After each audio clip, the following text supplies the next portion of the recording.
Electrical activity is naturally happening in your brain all the time. It is how different parts of the brain communicate to do everything you can think of, like making decisions, and lots of things you don't think about, like blinking. When there is an intense burst of electrical activity in the brain, this disrupts how your brain usually works. This is called a seizure.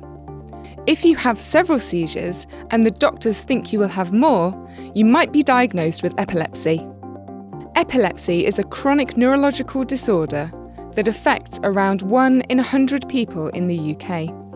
There are lots of different types of epilepsy. Anyone can have a seizure regardless of age. Understanding how seizures start and spread throughout the brain is a key problem in the diagnosis and treatment of epilepsy. Electrical brain activity can be recorded by placing electrodes onto the scalp. This is called an electroencephalogram, or EEG. When one region goes into a seizure state, it can cause other regions it is communicating with to transition as well, creating a domino effect over the whole brain. Let's see that again. In my research, I used mathematics to explore the patterns of seizure onset. To do this, I used the EEG recording to create a network model of brain activity. Each electrode becomes a node in the network. I then used the EEG signal to work out which brain regions talk to each other. These are the connections between nodes. I want each node to have 2 dynamic states, resting and seizure.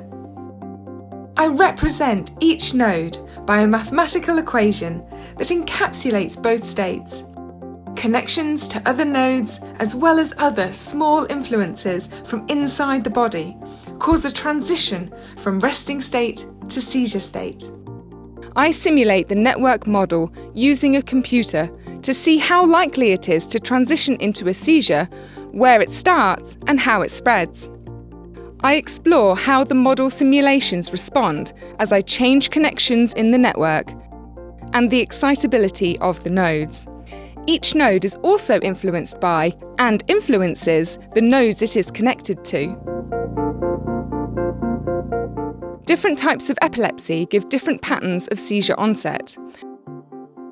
The network model created from an EEG is unique to each individual person. Simulated patterns can be used to help identify what type of epilepsy someone might have. Understanding how seizures start and spread on a patient-specific basis can be used to help clinicians make decisions about diagnosis and personalised treatment plans. Check out my other video where I capture domino-like seizure onset patterns in dominoes.